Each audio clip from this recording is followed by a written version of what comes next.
Hello पिलामाने welcome to my channel Prabhas sir academy पिलामाने finally तुमर जो केजी रु पीजी नहीं जो मागणा शिक्षा बा फ्री एजुकेशन अच्छी ता रिगार्डिंग संपूर्ण गाइडलाइन गवर्नमेंट प्रोवाइड कर क्यों माने से सब सुविधा पाइबे क्यों माने पाइबे नहीं क्यों सब कॉलेज बा यूनिवर्सिटी क्यों सब कोर्सेस रे से सब सुविधा मिलिबो काहाको मिलिबोनी ए सबुर गाइडलाइंस कौन करछि गवर्नमेंट कौन करछि ना फुली प्रोवाइड कर देछि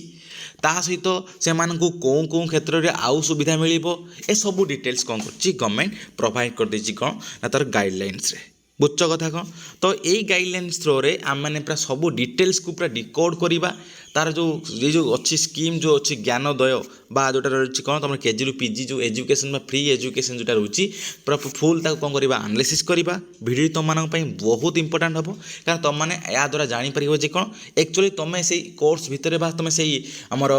जो फ्री एजुकेशन भितर तुम मैंने आसुच कि ना तुम फ्री सब किसी जिनस हो कि ना ये सब जिन तुम जापर तो से भिडियो स्टार्टिंग रू नहीं एंडिंग पर्यंत देखी चलो जहाँ भी तुम डाउट्स लगुच तुम मैंने कौन कर ना मत कमेंट्स मध्यम मत पचारि पार तो ठीक अच्छे सर तुम भिडियो स्टार्ट करवा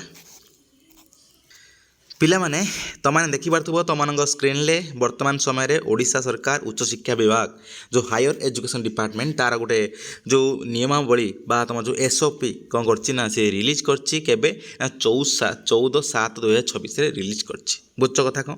देख ये जो तुम रही केजी रु पीजी जो फ्री एजुकेशन तार नाटा हूँ कौन तो स्कीम नाटा हूँ कौन ना ज्ञानोदय शिक्षारु समृद्धि यही स्कीम देख यही स्कीम भितर सबकि जिनस देख अच्छी तुम सबकि जिन डिस्कसन करा सबकि विषय रे आ साम्स थ्रो रे जी सब तुम जिनस होची ता रिगार्डिंग पूरा फुल इनफॉरमेशन सी प्रोवाइड करिछि आमे जे जीवा स्टार्टिंग करिबा तार एक्चुअली कौ जिनस रे कौन हम ना तार सबकि जिनस लागू हम तो देखीदवा कौन है प्रयोज्यता जो लिखाई अंतर्भुक्त शिक्षानुष्ठान एवं पाठ्यक्रम तुम केउ क्षेत्र में तुम कौन हम ना फ्री एजुकेशन जो रोचे फ्री एजुकेशन केउ क्षेत्र में लगे आउ कौन क्षेत्र में ये लिखाई कौन कौन क्षेत्र में लगे ना बुझ कथा तो देखा कौटा कौन अच्छी कौन सब इन्स्टिट्यूशन बा कौन सब तुम शिक्षानुष्ठान या भितर बा पाठ्यक्रम या भितर कौन होती ना अंतर्भुक्त होती देख लिखाई कौन ना उच्च शिक्षा विभाग अधीन में आसुवा निम्नलिखित शिक्षानुष्ठान गुड़िक अध्ययनरत नियमित स्नातक एवं स्नातकोत्तर श्रेणीर छात्र छात्री माने यही योजन अंतर्भुक्त हेबे नियमित माने कौन है ओनली रेगुलर मोड माने सेल्फ फाइनेंसिंग नुह कि डिस्टेंस नुह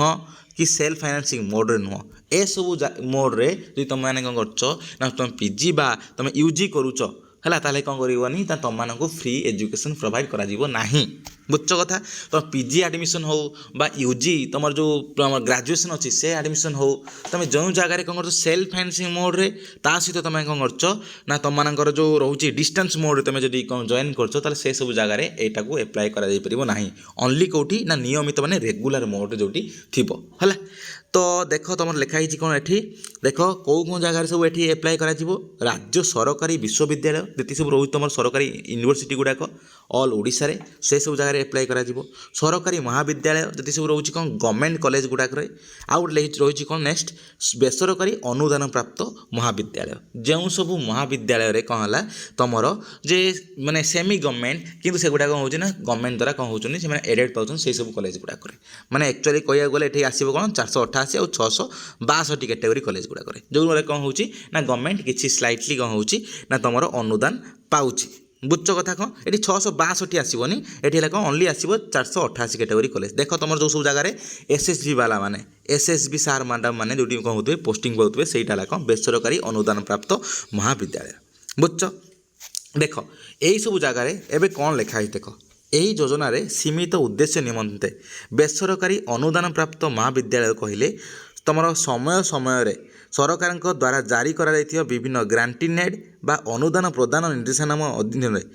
अनुदान जो प्राप्त शिक्षानुष्ठान भाव में घोषित होता महाविद्यालय गुड़िक बुझाइब तो ग्रांटीनेड जोटी जाऊथबो ग्रांटीनेड जो जाऊथबो तो सही गुड़ाक है कौन बेसरकारी अनुदान प्राप्त महाविद्यालय बुझ कथा कौन तो जो गुड़ाक देख प्रायतः ऑल ओडिशा देखा गले आर परसेंटेज बेसी +3 ଯେଉଁମାନେ କରୁଥିବେ ଯେଉଁମାନେ +3 କରୁଥିବେ ଏଇସବୁ ଜାଗାରେ କରୁଥିବେ। ଗଭର୍ଣ୍ଣମେଣ୍ଟ କଲେଜ ବା ୟୁନିଭର୍ସିଟି ବହୁତ କମ୍ ବହୁତ ରେୟାର ଛୁଆ କରନ୍ତି, କାରଣ ଅଲ୍ ଓଡ଼ିଶାରେ ଦେଖିବାକୁ ଗଲେ କେଉଁଠି ମାନେ 50ରୁ 60ଟା ପାଖାପାଖି କେଉଁଠି ଗଭର୍ଣ୍ଣମେଣ୍ଟ କଲେଜ ଆସିବ, ଆଉ ତୁମ ୟୁନିଭର୍ସିଟି ଯେଉଁଠି କ'ଣ ଅଛି +3 ଅଛି ପ୍ଲସ୍ ତୁମର ଅଛି କ'ଣ PG ଅଛି, ସେ ଜାଗାରେ କେଉଁଠି ଆସୁଥିବ ନା ତୁମର 12-13ଟା ପାଖାପାଖି ଆସୁଥିବ ହେଲା। 12-13ଟା ଭିତରୁ ୟୁନିଭର୍ସିଟି ଭିତରୁ ତୁମର 2-3ଟା ଜାଗାରେ +3 ଥିବ ହେଲା, ଆଉ ସବୁ ଜାଗାରେ କ'ଣ ଅଛି ଓନ୍ଲି PG ଅଛି। ତ ଦେଖିବାକୁ ଗଲେ ତାହେଲେ ତାହେଲେ ସବୁକିଛି ହୋଲ୍ ତୁମର ହାୟର ଏଜୁକେସନ୍ଟା କାହା ଉପରେ ଡିପେଣ୍ଡ କରୁଛି ନା, ଏ ବେସରକାରୀ ଅନୁଦାନ ପ୍ରାପ୍ତ ମହାବିଦ୍ୟାଳୟ ଗୁଡ଼ିକରେ କ'ଣ ହେଉଛି ନା ଡିପେଣ୍ଡ ପଡ଼ୁଛି। ତ ଏଇସବୁ ଜାଗାରେ ତୁମମାନେ ଦେଖ ସବୁ କିଛି ଜାଗାରେ କ'ଣ କରୁଥିବ, ତୁମମାନେ +3 କରୁଥିବ, ସେସବୁ କଲେଜ ଗୁଡ଼ାକରେ ବି କ'ଣ ହେଉଛି ନା ତୁମର ଏଠି ଅନ୍ତର୍ଭୁକ୍ତ ଅଛି କ'ଣ ନା ତୁମର ଏଇ ଯେଉଁ ଶିକ୍ଷା ଅଛି, ଯେଉଁ ଫ୍ରି ଏଜୁକେସନ୍ ବା ମାଗଣା ଶିକ୍ଷାରେ କ'ଣ ହେଉଛି ଅନ୍ତର୍ଭୁକ୍ତ ଅଛି ହେଲା। ଯେମିତି କ'ଣ ହେଉଥିବ ନା ସରକାର ବିଭିନ୍ନ ସମୟରେ ଅନୁଦାନ ଦେଉଥିବ, ଅଳ୍ପ ହେଉ ବହୁତ ହେଉ କିଛି ଅନୁଦାନ ଦେଉଥିବ ହେଲା। ତ ତାପରେ ଦେଖ ନେକ୍ସଟ ଏଇଟା ହେଲା କ'ଣ, ଏଇସବୁ ଜାଗାରେ କ'ଣ ହେଲା, ଏଇସବୁ ପିଲାମାନେ କ'ଣ ହେବେ ନା ପାଇବେ କ'ଣ ନା ତୁମର ଯେଉଁ ଫ୍ରି ଏଜୁକେସନ୍ ପାଇବେ, ଯେଉଁ ଏଇସବୁ ବିଦ୍ୟାଳୟରେ ପଢ଼ୁଥିବା ତୁମର ନିୟମିତ ଭାବରେ ମାନେ ତୁମର ଯେଉଁ ନିୟମିତ କୋର୍ସ ମାନେ ତୁମର ରହିଲା ଯେଉଁ ସେଲ୍ଫ ଫାଇନାନ୍ସିଂ କି ଡିଷ୍ଟାନ୍ସ ମୋଡ୍ ନୁହେଁ, ବରଂ ରେଗୁଲାର କୋର୍ସରେ ଯେଉଁମାନେ ଏଇସବୁ ମହାବିଦ୍ୟାଳୟ ଗୁଡ଼ାରେ ପଢ଼ୁଥିବେ, ତ ସେଗୁଡ଼ାକରେ କ'ଣ ହେବ ନା ସେମାନଙ୍କୁ ଫ୍ରି ଏଜୁକେସନ୍ ପ୍ରୋଭାଇଡ଼ କରାଯିବ। ବୁଝଛ? ତାପରେ ଦେଖ ଏବେ କେଉଁମାନଙ୍କୁ ଅନ୍ତର୍ଭୁକ୍ତ ଏଥିରେ କରାଯିବ ନାହିଁ। ଦେଖ ପିଲାମାନେ ଏଇଠି ଲେଖା ହେଇଛି କ'ଣ ନା କେଉଁମାନଙ୍କୁ ଫ୍ରି ଏଜୁକେସନ୍ ଯେଉଁ ଅଛି, ଯେଉଁ KG ରୁ PG, ଯେଉଁ KG ଟୁ PGର ଯେଉଁ ଫ୍ରି ଏଜୁକେସନ୍ ଭିତରେ କେଉଁମାନଙ୍କୁ ଅନ୍ତର୍ଭୁକ୍ତ କରାଯିବ ନାହିଁ ବା କେଉଁ ପାଠ୍ୟକ୍ରମ ବା କେଉଁ ଶିକ୍ଷାନୁଷ୍ଠାନକୁ ଅନ୍ତର୍ଭୁକ୍ତ କରାଯିବ ନାହିଁ। ଦେଖ ଲେଖା ହେଇଛି ପୁରା ଫୁଲ୍ ଡିଟେଲ୍ସ ଭାବରେ ଗାଇଡ଼ଲାଇନ୍ସରେ। ଦେଖ ଲେଖା ହେଇଛି କ'ଣ ନା ଏହି ଯୋଜନାରୁ ଉଚ୍ଚଶିକ୍ଷା ବିଭାଗ ଅଧୀନସ୍ଥ ନିମ୍ନଲିଖିତ ଶିକ୍ଷାନୁଷ୍ଠାନ ଏବଂ ପାଠ୍ୟକ୍ରମ ଗୁଡ଼ିକ ବାଦ୍ ଦିଆଯାଇଛି। ଏଗୁଡ଼ାକୁ ବାଦ୍ ଦିଆଯାଇଛି କେଉଁଗୁଡ଼ାକୁ ନା ଦେଖ ଲେଖା ହେଇଛି ଯୋଗ୍ୟ ଉଚ୍ଚ ଶିକ୍ଷାନୁଷ୍ଠାନ ଗୁଡ଼ିକରେ ପରିଚାଳିତ ସେଲ୍ଫ ଫାଇନାନ୍ସିଂ ବା ସ୍ୱ ଅର୍ଥ ଲଗାଣ ପାଠ୍ୟକ୍ରମ ଯେଉଁଠି ସବୁ ସେଲ୍ଫ ଫାଇନାନ୍ସିଂ ମୋଡ଼ରେ ସବୁ କୋର୍ସ ଚାଲୁଛି ସେଗୁଡ଼ାକୁ କ'ଣ କରାହେଲା ଏଥିରେ ବାଦ୍ ଦିଆଯାଇଛି। ତାପରେ ନେକ୍ସଟ ହେଲା କ'ଣ ନା ଘରୋଇ ଅନୁଦାନ ବିହୀନ ସ୍ୱ ଅର୍ଥ ଲଗାଣ ଉଚ୍ଚ ଶିକ୍ଷାନୁଷ୍ଠାନ ଯେଉଁଗୁଡ଼ା ହେଲା କ'ଣ ପ୍ରାଇଭେଟ୍ ଇନଷ୍ଟିଚ୍ୟୁସନ୍ ଗୁଡ଼ାକ, ପ୍ରାଇଭେଟ୍ ୟୁନିଭର୍ସିଟି, ପ୍ରାଇଭେଟ୍ କଲେଜ ବା ପ୍ରାଇଭେଟ୍ ଯେତିକି ସବୁ ଜିନିଷ ରହିଲା କୋର୍ସ ସେଗୁଡ଼ାକୁ କ'ଣ କରାଯାଉଛି ଏଥିରୁ ବାଦ୍ ଦିଆଯାଇଛି। ତାପରେ ନେକ୍ସଟ ହେଲା କ'ଣ ଲେଖା ହେଇଛି କ'ଣ ସରକାରୀ ଘରୋଇ ଭାଗିଦାରୀ ଓ ବା ପବ୍ଲିକ୍ ପ୍ରାଇଭେଟ୍ ପାର୍ଟନରସିପ୍ ବ୍ୟବସ୍ଥାରେ ପରିଚାଳିତ ଶିକ୍ଷାନୁଷ୍ଠାନ ଏବଂ ପାଠ୍ୟକ୍ରମ ଯେଉଁ ସବୁ ତୁମର ୟୁନିଭର୍ସିଟି ବା କଲେଜ ଗୁଡ଼ାକରେ ମାନେ ବେସିକାଲି କହିବାକୁ ଗଲେ ଟେକ୍ନିକାଲ କଲେଜ ବା ତୁମର ଯେଉଁଟା ସବୁ ରହିଲା ଇଞ୍ଜିନିୟରିଂ କଲେଜ ଗୁଡ଼ାକରେ ଯେଉଁଠି କ'ଣ ହେଉଛି ନା ଗଭର୍ଣ୍ଣମେଣ୍ଟ ପ୍ଲସ୍ ଏଠି କ'ଣ ହେଉଛି ପ୍ରାଇଭେଟ୍ର କ'ଣ ହେଲା ମିକ୍ସ ଭାବରେ କ'ଣ ହେଉଥାଏ ନା ପାଠ୍ୟକ୍ରମ କରାହେଉଥାଏ। ତ ସେଗୁଡ଼ାକୁ ବି କ'ଣ କରାହେଉଛି ନା ଏଥିରୁ ବାଦ୍ ଦିଆଯାଉଛି। ତାପରେ ଦେଖ ଲେଖା ହେଇଛି ନେକ୍ସଟ ତୁମର ପୁରା ସମ୍ପୂର୍ଣ୍ଣ ଭାବରେ ଲେଖା ହେଇଛି କ'ଣ ନା ବହୁତ ସାରା ଛୁଆମାନେ ବି ସେମାନେ ଭାବୁଥିଲେ ଯେ କ'ଣ ସାର୍ BEd କି ଏସବୁ ଜିନିଷ ଏଡ଼୍ ହେବ କି, ଦେଖ ସେଗୁଡ଼ା ପୁରା ଫୁଲ୍ଲି ମନା କରିଦେଇଛି ଯେ କ'ଣ ନା ସମ୍ପୃକ୍ତ ଶିକ୍ଷାନୁଷ୍ଠାନର ମାନ୍ୟତା ନିର୍ବିଶେଷରେ ବିଭିନ୍ନ ବୃତ୍ତିଗତ ବୈଷୟିକ ଏବଂ ଶିକ୍ଷକ ଶିକ୍ଷା ପାଠ୍ୟକ୍ରମ ଯଥା BEd, BHEd, MEd, ITEP, LLB, ଏ ଯେଉଁ LLM, ତାପରେ BBA, ତାପରେ BCA, ତାପରେ MBA, ତାପରେ MCA ଇତ୍ୟାଦି କ'ଣ କରାଯିବ ନା ଏଥିରୁ ବାଦ୍ ଦିଆଯିବ। ବୁଝଛ କଥା? ତା ସହିତ ଦେଖ ଲେଖା ହେଇଛି କ'ଣ ନା ତୁମର ଡିଷ୍ଟାନ୍ସ ମୁକ୍ତ ମାନେ ଓପନ୍ ଏବଂ କିମ୍ବା ପତ୍ର ବିନିମୟ ଯେଉଁ କରେସ୍ପଣ୍ଡେନ୍ସ ବ୍ୟବସ୍ଥା ମାଧ୍ୟମରେ ନାମ ଲେଖା ହେଇଥିବା ଛାତ୍ରଛାତ୍ରୀ ଏହିସବୁ ଶିକ୍ଷାର ଯେଉଁ ଏହିସବୁ ରହିଛି ଫ୍ରି ଏଜୁକେସନ୍ର କ'ଣ ହେବେନି ନା ଲାଭ ଉଠାଇ ପାରିବେ ନାହିଁ। ଦେଖ ଏଠି ପୁରା କ୍ଲିଅରଲି ମେନସନ୍ କରାଯାଇଛି କ'ଣ ନା ବାଦ୍ ଦିଆଯାଇଥିବା ବର୍ଗ ଅନ୍ତର୍ଭୁକ୍ତ ନଥିବା ଶିକ୍ଷାନୁଷ୍ଠାନ ପାଠ୍ୟକ୍ରମ, ତ ଏହିସବୁ ଇନଷ୍ଟିଚ୍ୟୁସନ୍ରେ କ'ଣ କରାଯିବନି ନା ଫ୍ରି ଏଜୁକେସନ୍ ପ୍ରୋଭାଇଡ଼ କରାଯିବ ନାହିଁ। ବୁଝଛ କଥା? ତ ଏଇଟା ହେଲା ସବୁଠୁ ବଡ଼ ଇମ୍ପୋର୍ଟାଣ୍ଟ ଜିନିଷ। ସବୁ BEd ତୁମର ସବୁ BHEd MEd ପିଲାମାନଙ୍କୁ ସବୁ ଜଣାଇ ଦିଅ, BBA MBA MCA ସବୁ ଛୁଆଙ୍କୁ ଜଣାଇ ଦିଅ ବା ଯେଉଁମାନେ ସବୁ ଡିଷ୍ଟାନ୍ସ ଓପନ୍ ଏଜୁକେସନ୍ ଯେଉଁମାନେ ଗ୍ରହଣ କରୁଛନ୍ତି ଇଗ୍ନୋ ହେଉ ବା DDCE ହେଉ ବା ଓଡ଼ିଶାରେ ଓଡ଼ିଶା ଷ୍ଟେଟ୍ ଓପନ୍ ୟୁନିଭର୍ସିଟି ଏସବୁ କୋର୍ସ ଯେଉଁମାନେ କରୁଛନ୍ତି ସେମାନେ ଜାଣି ନିଅନ୍ତୁ ଯେ ସେମାନଙ୍କର ଅନ୍ତର୍ଭୁକ୍ତ ହେବ ନାହିଁ। ତାପରେ ଦେଖ ନେକ୍ସଟ ତୁମର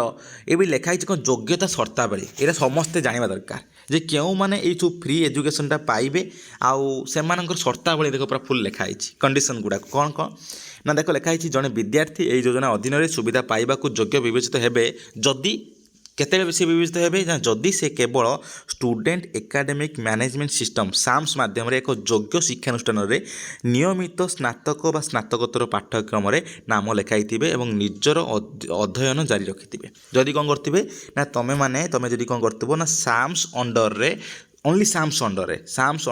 जी सब स्नातकोत्तर पाठ्यक्रम माने यूजी प्लस पीजी ये सब पाठ्यक्रम रेगुलर मोड रे होउची रेगुलर तुम जदि धर देख डिफरेन्ट तुम कोर्स रे डिफरेन्ट यूनिवर्सिटी कौन सेल्फ फाइनेंसिंग मोड अच्छी आ गए रेगुलर अच्छी तो से सब साम्स थ्रो रे तुम जो रेगुलर कोर्स रे जॉइन कर से मैंने ही कौन करेंगे ओनली ये जो फ्री एजुकेशन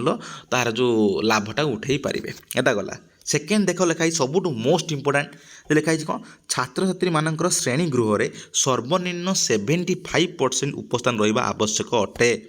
जहाकू बायोमेट्रिक बा डिजिटल अटेंडेंस रेकर्ड माध्यम जांच करने बाध्यतामूलक ता माने तुमको माने यहाँ तुम सुनिश्चित जे बहुत शीघ्र प्रति कॉलेज तुम कौन हम ना डिजिटल अटेंडेंस बा बायोमेट्रिक अपडेट हम जेपरी भाव में आम मैंने कॉलेज को एंट्री करूँ आम टीचर मैंने एंट्री करूँ कौन करा पड़ुछि ना बायोमेट्रिक देवा पड़ुछि तो गला बेले गोटे एंट्री आसला बेले गोटे एंट्री तो से भाई तुम कौन हम ना प्रति डिपार्टमेंट रे बा प्रति कॉलेज रे कौन रहिबो ना तुम बायोमेट्रिक डिजिटल रहिबो जोटा कौन तुम 75% तुम अटेंडेंस करुच बोली तुम रेकर्ड से रखिबो आ तुम जो 75% अटेंडेंस न रखुच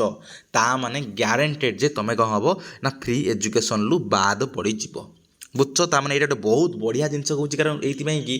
कारण छुआ मैंने कौन करती ना फ्री एजुकेशन बा सब जिन होगा फल नहीं कॉलेज को आसती पाठ पढ़ती तो जिते जहाँ बाध्य कले भी से कौन करती ना इच्छा करती आसापी स्ट्रिक्टनेस भर ना डिसिप्लिननेस ना या द्वारा मत लगुच गवर्नमेंट ये जो जिनसा द्वारा निश्चित भाव में कौन है ना छुआ मैंने डिसिप्लिन हे आ छुआ मैंने रेस्पॉन्सिबल हे पाठ प्रति आ रेगुलर क्लासेस आसिया बोली चेष्टा करेंगे तापर एक लिखाई तेबे जो कारण गुड़िक विश्वविद्यालय द्वारा छात्र छात्री मानक 75% उपस्थान न थाई मध्य परीक्षा देवाकू अनुमति दि जाए से भली जरूरी परिस्थिति रे एही 75 नियम को कोहल करा जाई परिबो धर अत्यधिक जरूरी परिस्थिति कार धर किसी धर एग्जांपल दूसरी कार मेडिकल इश्यूज बा किसी गोटे बहुत बड़ इश्यू होती जहाँफल से आसीपारुनी तो से क्षेत्र में कौन कर कोहल कर जरूरी परिस्थिति रे है तेबे कोहल होगा पर मध्य सर्वनिम्न उपस्थान कौन माने परिस्थिति रे 65 रु कम होगा आवश्यक नुहे तुम जेकोसी जरूरी थाउ कि न थाउ देख लिखाई जरूरी थिले 75% कोहल करा तुम जरूरी जदि थिले भी कौन करा ना 65% तलू न हो बुझ जिते इंपोर्टाट थिले भी 65% है मैंडेटरी आउ तुम जब कौन एक्सेस तुम इंपोर्टाट किसी अच्छी प्रोब्लेम अच्छी हेल्थ इश्यूज किसी जिन तो 75% टू कोहल कर माने 10% कोहल कर 65% भितर रहा पड़ो ग्यारंटेड आउ बायोमेट्रिक डिजिटल अटेंडेंस तुम सब किसी जिनस रेकर्ड करा प्रतिदिन तो यहाँ मैंडेटरीली समस्ते जानिबा दरकार जो छुआ मैंने कौन कर इरेस्पॉन्सिबल बर्तमान से पूरा हो जापर देखो नेक्स्ट जे यही योजना अधीन थिबा सुविधा एक स्नातक माने यूजी किंबा स्नातकोत्तर पीजी पाठ्यक्रम प्रथम थर पर नाम लेखा और पुनः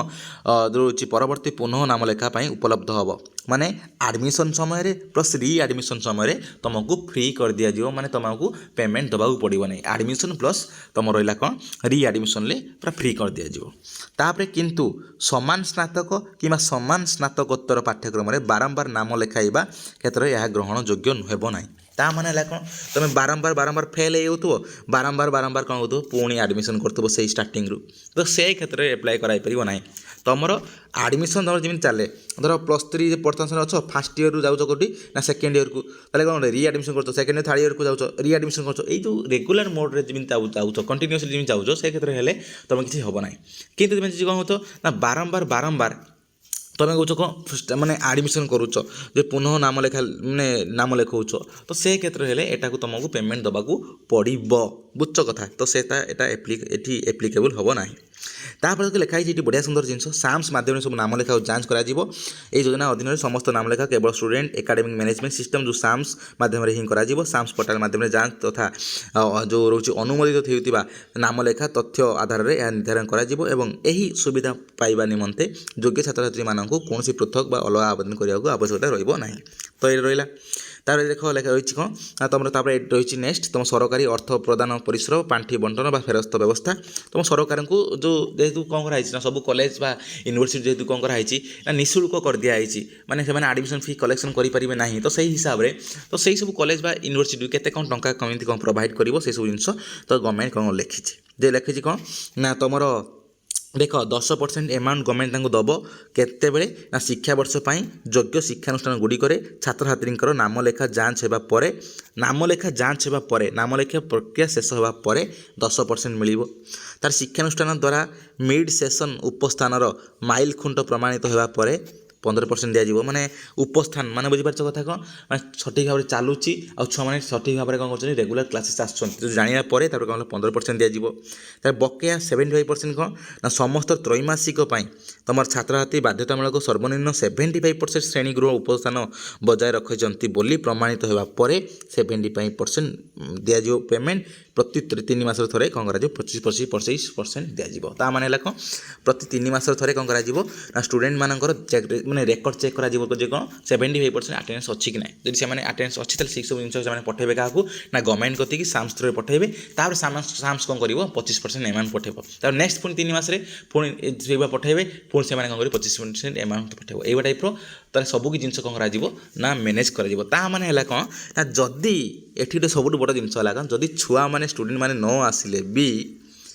एमाने पाइपर ना तो एमाने बाध्य करेंगे कॉलेज वाला स्ट्रिक्टली देवे जे नोटिस जे कौन सब छुआ मानू जे स्ट्रिक्टली 75% अटेंडेंस निहाती दरकार जदि न हम ताहले तुम मैंने ही फसब आ तुम मान द्वारा आम कॉलेज फसब तो नहीं कॉलेज कदा भी चाहिए सी फसापी तो ये सी बाध्य कर छुआ मानू आसापी रेगुलर मोड्रे से सब सेल्फ फाइनान्स रेगुलर मोड्रे से क्लासेस करने जार सेल्फ 75% जार अटेंडेंस रोनी से आराम से समस्त बाध्य कर कौन ना 75% अटेंडेंस किपर भाव में रखा बुझ कथा तापर रहा यही सब जिनपर देख सबकि जिन रही ये किसी छुआ पचारि पारती जे कौन सार आमर जो रोचे आमर कौनटा ना जे जो रोच सबकि जिन एगुड़ाक तुम किसी ना एगुड़ाक किसी ना ये सब जिन छाड़ तापर ये क्षेत्र में किसी पचार सार स्कॉलरशिप रही कि ना देख स्कॉलरशिप क्षेत्र में गवर्नमेंट किसी भी इनफर्मेशन प्रोवाइड करनी स्कॉलरशिप रही कि ना मत लगे कारण जेहतु मैंने प्रति वर्ष यहाँ जेहतु गोटे मैंने बेस लेवल फाउंडेशनल लेवल जेहतु सब छुआ प्रोवाइड कराऊँ तो मे भी ये मे भी तार क्राइटेरिया मे भी किसी आसीपे कि न आसपे किसी जना ना कितु यहाँ स्कॉलरशिप मत लगुच है तो जानिए ये सब जिन तुम ओडिशा सरकार बर्तमान समय जो हायर एजुकेशन डिपार्टमेंट जो बर्तमान समय कौन कर जो फ्री एजुकेशन जो प्रोवाइड करछि कौटी क्षेत्र में ना यूजी एंड आउ जो पीजी क्षेत्र में तो तार देख ये पूरा फुल डिटेल्स बर्तमान से तुम आगू प्रोवाइड आगे प्रोवाइड करदेली यही सब बेसिस रे कौन कर फ्री एजुकेशन प्रोवाइड करा बुझ तो ये डिटेल्स धन्यवाद।